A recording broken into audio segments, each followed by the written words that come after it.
Ayan mga ka-best friend, tara samahan nyo kami at ipapasilip namin sa inyo yung haharbisin namin na hito dito sa gawing General Natividad. At yan nga po, daladala nga po natin yung lambat mga ka-best friend. Ayan po yung panglalambat natin sa haharbisin natin na hito dito sa General Natividad. Ayan, big shoutout po sa lahat po ng nakakapanood ng aming mga video. Lalong-lalo na po yung mga naging customer namin dyan po sa gawing Natividad. Ayan, big shoutout sa inyo mga ka-best friend.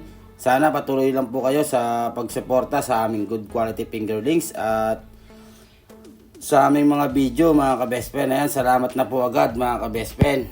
At kung bago ka pa lang sa mga ganitong content mga ka-best friend, huwag mo kalimutan na i-subscribe ang aming YouTube channel. At i-follow mo na rin ang aming FB page. Ayan po, Boss Binmar TV. Thank you po ng marami mga ka-best friend. At yan nga po mga ka-best friend, andyan na nga po tayo sa area ng Natividad. Malapit na po tayo mga ka-best friend sa gawing palengke nila. At ipapasilip po namin sa inyo kung gaano po karami yung ma-harvest natin dito po sa Natividad. At nang makita nyo rin po kung gaano po kaluwang yung pinaglagyan nila ng kanilang mga fingerlings. Sa sobrang luwang po mga ka-best friend, halos hindi po tayo makahuli. Dahil napakaluwang po ng area ng pinaglagyan ni Sir sa kanyang mga alaga. Ayan po mga ka-best friend, no? At yan nga po, napagpasyahan nga po namin na patuyuin na lang para madali pong mahuli yung mga hito na harvestin natin mga ka-best friend. Patutuyuan na po namin yan mga ka-best friend para mahuli na po silang lahat. At yung iba po na undersize, ililipat po natin sa mas maliit na area.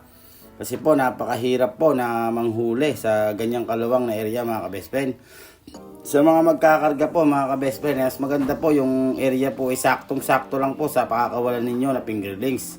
Hindi po katulad po niyan mga ka-best friend, napakaluwang po ng area tapos konti po yung fingerlings. Talagang hirap po na hulihin sila mga ka-best friend. Tapos hirap din po kayo magpakain kasi po sa luwang po ng area mga ka-best friend. Yung iba po halos di na po makakain kung isang area lang po yung pagpapakainan natin. Ayan po mga ka-best friend, no? Pag pinakain niyo po, marami naman pong laman.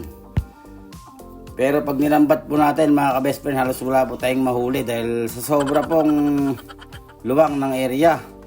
Ayan, big shoutout po sa mga nakakapanood ng aming mga video. Ayan, thank you po ng marami. Salamat po sa mainit na pagsuporta mga ka-best friend. At sana wag po kayo magkasawa na suportahan ng aming YouTube channel at FB page. Ayan nga po mga ka-best friend, halos good size na po lahat. Nakita niyo naman po kung gaano na po siya kalalaki. Nasa 4 months na po yan mga ka-best friend, talagang harvestin na po. At sa naghahanap po ng mangga, PM niyo po ako mga ka-best friend. At marami rin pong mangga yan si Sir. Halos manggahan po yan, yung buo na yan mga ka-best friend. At yan nga po, nung pauwi po tayo mga ka-best friend, dinalaw na rin po natin yung concrete pond. Diyan po sa gawing boundary po ng Sibul. Ayan po yung concrete pond na lagi namin pinapakita sa video mga ka-best friend. Nakita nyo naman po. Napaka green po ng tubig ni Sir. Nakita nyo naman po mga ka-best friend. Pinalitan na po natin ng tubig yan pero maberde pa rin po siya. At yan nga po, malalaki na nga po mga ka-best friend yung hito ni Sir. Ayan, salamat po sa mga nakakapanood po ng aming mga video. Thank you po ng marami mga ka-best friend. Huwag po kayo magkasawa na suportahan ang aming YouTube channel at FB page. At sa mga video po namin mga ka-best friend, yung konting idea man lang na masilip nyo pag nag-alaga kayo ng mga good quality na mga hito mga ka-best friend, matutunan nyo man lang po ng konti. Ayan, di man po tayo professional pero sa experience mga ka-best friend, malawak naman po yung experience natin pagdating po sa larangan ng mga isda. At yun lang, and God bless. Salamat po sa lahat ng nakakapanood. Thank you.